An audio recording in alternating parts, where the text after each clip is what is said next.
Hello दोस्तों, कैसे हैं आप सब।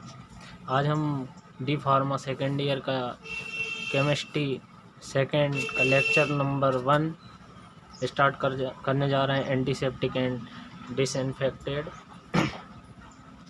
आज हम इसके बारे में जानेंगे। एंटीसेप्टिक और डिसइंफेक्टेड क्या होता है, इसके बारे में थोड़ा सा जान लेते हैं। एंटीसेप्टिक और डिसइंफेक्टेड, सपोज एग्जांपल के लिए हम मान लेते हैं, जब कोई चीज़ आप रख देते हैं और उसे कुछ दिन के लिए रख देते हैं, वो स्मेल करने लगता है, फट जाता है। फॉर एग्जांपल दही को ले लेते हैं, दूध को, जो दही बन जाता है, वो होता क्या है, वो क्यों हो जाता है ऐसा। उसमें एक्चुअली होता क्या है, उसमें बैक्टीरिया वायरस के कारण वो फट जाता है और दही बन जाता है। वो बैक्टीरिया वायरस जो होता है, वो बैक्टीरिया वायरस के कारण चीज़ें ख़राब हो जाती हैं। जैसे हमारी बॉडी है, बॉडी में कोई घाव लग गया है, घाव लगने के बाद वो कुछ दिन यदि हम एंटीबायोटिक यूज नहीं करेंगे, मलहम नहीं लगाएंगे, तो वो उसमें पस बनने लगेगी बैक्टीरिया वायरस के कारण। तो हम वही बैक्टीरिया वायरस को किल करने के लिए, उसको हटाने के लिए, मारने के लिए जो ड्रग यूज करते हैं, उसे हम एंटीसेप्टिक और डिसइंफेक्टेड कहते हैं। समझ में आ गया। अब हम एंटीसेप्टिक और डिसइंफेक्टेड के बारे में जान लेते हैं। एक्चुअली होता क्या है, ये हमारा बैक्टीरिया वायरस है। एक ये हो गया।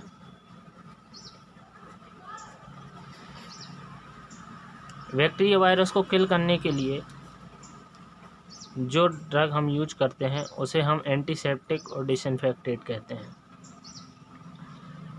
एंटीसेप्टिक होता क्या है। एंटीसेप्टिक वह है जिसे हम लिविंग से सरफेस में यूज करते हैं। ऐसा ड्रग जो लिविंग सरफेस में यूज किया जाता है, फॉर एग्जांपल हमारी बॉडी हो गई, स्किन में कोई घाव लग जाता है, उसमें हम एंटीसेप्टिक यूज करते हैं। जैसे क्रीम हो गया, लोशन हो गया, मलहम हो गया। और सेम चीज़ यदि हम बैक्टीरिया वायरस को किल करते हैं और नॉन लिविंग सरफेस पे एंटीसेप्टिक यूज कर वो ड्रग का यूज करते हैं, किसी ड्रग का यूज करते हैं, वो हमारा नॉन लिविंग सरफेस कहलाता है। Non bacteria virus is kill on non living surface, this is called disinfected. Bacteria virus kill on living surface, this is called antiseptic. तीसरा होता है हमारा स्टेलाइजेशन। स्टेलाइजेशन शायद आप समझते होंगे। किसी भी प्रोसेस में बैक्टीरिया वायरस को किल करने के लिए डिसइंफेक्टेड का यूज किया जाता है, वह हमारा स्टेलाइजेशन कहलाता है। स्टेलाइजेशन के थ्रू यदि किसी भी बैक्टीरिया वायरस को किल करने के लिए जिस प्रोसेस का यूज किया जाता है, वह हमारी स्टेलाइजेशन कहलाती है।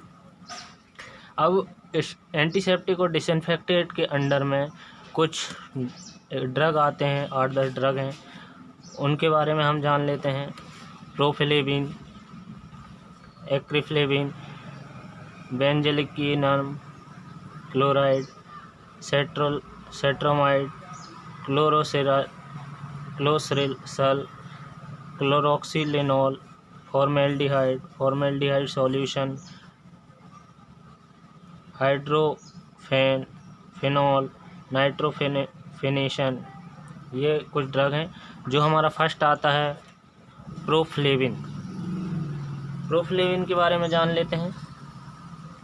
प्रोफ्लेविन का जो स्ट्रक्चर है, सबसे पहले हम केमिस्ट्री में बहुत ही इजी लैंग्वेज में, हमको यदि फार्माकोलॉजी यदि अच्छे तरीके से आ जाती तो हमें केमिस्ट्री में बहुत ही इजी जाने वाला है। बस उसमें स्ट्रक्चर नहीं रहता और केमिस्ट्री में स्ट्रक्चर यूज करना पड़ता है, तो इसका स्ट्रक्चर बहुत ही इम्पोर्टेंट है। अब हम इसके फर्स्ट ड्रग प्रोफ्लेविन के बारे में जानते हैं। प्रोफ्लेविन का स्ट्रक्चर कैसा होता है। इसमें 3 बेंजीन रिंग होती है और बीच में हाइड्रोसाइक्लिक रिंग होती है। एक हाइड्रोसाइक्लिक रिंग होती है जिसमें नाइट्रोजन प्रेजेंट होता है। ओके, इसमें डबल बॉन्ड लगा देते हैं और फर्स्ट बेंजीन रिंग में NH2 प्रेजेंट होता है और थर्ड में NH2 प्रेजेंट होता है। अब इसकी प्रॉपर्टी के बारे में जान लेते हैं। इसकी प्रॉपर्टी क्या होती है? This is antiseptic drug.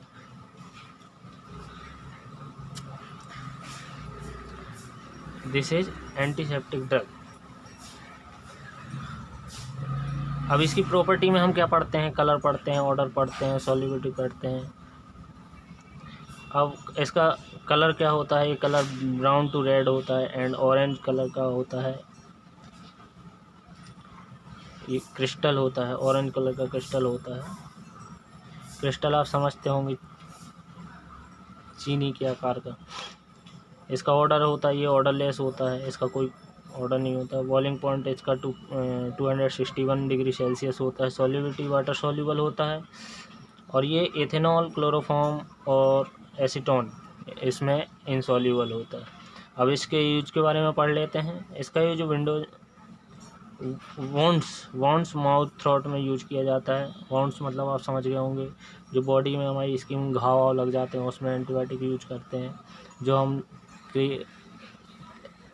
Lotion use करते हैं उसको हम एंटीसेप्टिक कहते हैं। ओके दोस्तों, थैंक यू सो मच।